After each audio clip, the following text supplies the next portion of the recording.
Hora da nossa conexão diretamente em Brasília. A gente volta à redação de O Tempo, agora para conversar com a editora-chefe Francine Ferreira. Francine, bem-vinda, muito bom dia para você. Ei, Léo, bom dia para você, bom dia também para todo mundo que nos acompanha aqui no OTN1. Ô, Francine, a gente volta a falar sobre esse episódio lamentável aí da cadeirada de Datena em Marçal, depois de muitas provocações do coach, que de proposta até agora não apresentou nada nas eleições paulistanas, mas ele tem disparado muitas agressões, provocado adversários, inclusive com palavras de baixo calão, e não só ele, né? Os outros candidatos também têm baixado muito o nível durante os debates e entrevistas. E a gente tem mais um debate na noite de hoje. A gente espera que o perfil, né, desse programa de hoje seja muito diferente do que aconteceu na noite de domingo. O que você acha que a gente pode esperar, Francine? Como que estão os ânimos lá em São Paulo? Pois é, Léo, não vai ter cadeira voando porque elas foram devidamente parafusadas no chão, né? Mas não se deve ter um recuo no posicionamento, por exemplo, de Pablo Marçal, candidato pelo PRTB, mas sim, digamos que ele vai continuar com deboches, ele já indicou que não vai recuar. Inclusive, isso já foi deixado claro ao ele sair do Hospital Sírio-Libanês ontem, no final da manhã. Ao mesmo tempo, o Datena também já avisou a pessoas próximas que não vai ouvir aí os deboches, as críticas, as provocações calados. Mas é justamente até mesmo por isso, por esses, vou falar, ânimos exaltados, né, para dizer o mínimo, que justamente cada candidato vai ter ali um segurança próximo durante esse debate da Rede TV, e ao mesmo tempo também tem regras mais rígidas, né, como a Luciane trouxe, até mesmo com essa questão de agressão, coisas a depender do que vai ser falado. Ao mesmo tempo, aqueles outros candidatos que figuram ali por fora, então a gente está falando de Guilherme Boulos, do PSOL, de Ricardo Nunes, do MDB, Marina Helena, do Novo, né, e também a Tabata Amaral, do PSB, eles, em contrapartida, o que dizem é que eles não querem cair nesse jogo justamente para elevar mais ainda a narrativa de Pablo Marçal.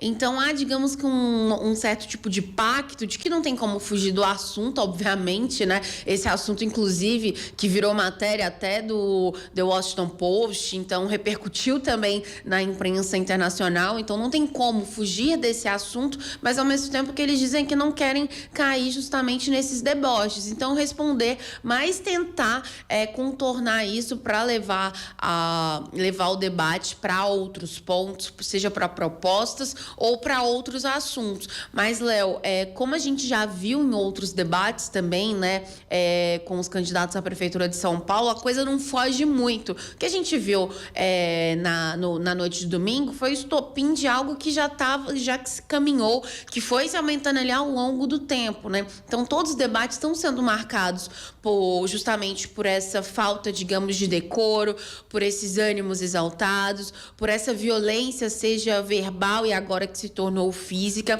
Então, infelizmente, isso também deve pautar o debate hoje. Ao mesmo tempo, a gente só lembra que tudo que foi causado ali, aquelas provocações e tudo mais, isso deixou Pablo Marçal um pouco mais isolado, seja pela esquerda, obviamente, que não quer comentar sobre isso, não quer cair nesse jogo, seja também por aliados de Jair Bolsonaro, como o Levi trouxe hoje também mostrando, né, que não concordaram com a forma com que ele reagiu, e eles também não querem alimentar talvez um posicionamento de vitimização do ex-coach.